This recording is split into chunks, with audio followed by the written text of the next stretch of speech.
السلام علیکم ورحمۃ اللہ وبرکاتہ۔ میں ہوں عبدالجبار، آپ دیکھ رہے ہیں میرا یوٹیوب چینل۔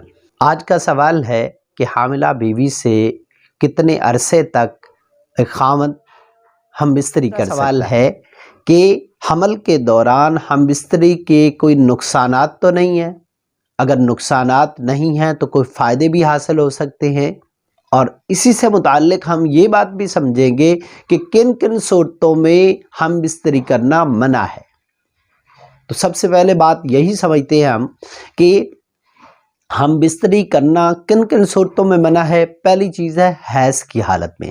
حیض کی حالت میں جس کی مدت کم از کم 3 دن اور زیادہ سے زیادہ 10 دن، تو اس دوران ہم بستری کرنا منع ہے، کیونکہ قرآن نے بھی اس سے منع کیا، اور میڈیکل سائنس کے حوالے سے بھی یہ خدشہ ہے، یہ گمان ہے کہ بیوی کو کوئی نقصان پہنچ سکتا ہے، اس کی نازک شرمگاہ کے اندر زخم ہو سکتے ہیں، انفیکشن ہو سکتا ہے، اور اسی طرح مرد کی شرمگاہ کے اوپر وہ نجاست لگنے سے کسی قسم کا انفیکشن ہو سکتا ہے، لہٰذا اس دوران ہم بستری سے پرہیز کرنا لازم ہے۔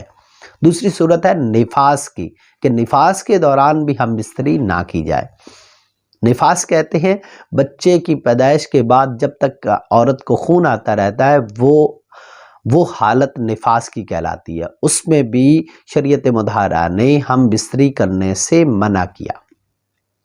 تیسری صورت کہ بیوی کی جائے پاخانہ میں ہم بستری نہ کی جائے، اس سے قرآن نے منع کیا کہ یہ بیویاں تمہارے لیے کھیتی کی مانند ہے، اور کھیتی اسی کو کہتے ہیں جہاں بیج اگنے کی امید ہوتی ہے، تو ویسے ہی وہ تو کبھی جگہ ہے، جائے نجاست ہے، اور اس کے اندر اگر دخول کیا جائے گا تو یہ بہت بڑی غلطی ہے، کیونکہ گزشتہ اقوام کے اندر بھی یہ عمل پایا جاتا تھا، تو ان کو اللہ تعالیٰ نے عذاب دیا، قوم لوط کو، اور قرآن نے بھی منع کر دیا، حضور صلی اللہ علیہ وسلم نے بھی منع کر دیا، لہٰذا اس سے پرہیز بھی ضروری ہے۔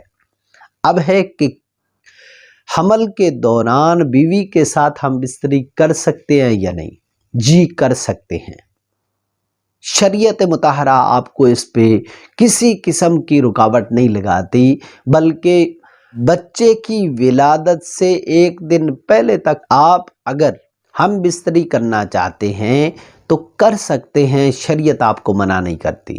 لیکن یہاں پہ آپ کو وہ لیڈی ڈاکٹر جو مستند ڈاکٹر ہے اور مسلمان ڈاکٹر ہے، اس کی ہدایات پہ عمل کرنا آپ کے لیے ضروری ہے، کیونکہ آپ کی بیوی کی صحت اور آپ کے ہونے والے بچے کی صحت کو جتنا وہ جانتی ہے آپ نہیں جانتے، لہذا وہ اگر منع کر دے بے شک پہلے مہینے میں تو پھر رکنا ہوگا، اور اگر وہ اجازت دیتی ہے تو پھر ٹھیک ہے، پھر آپ ہم بستری کر سکتے ہیں۔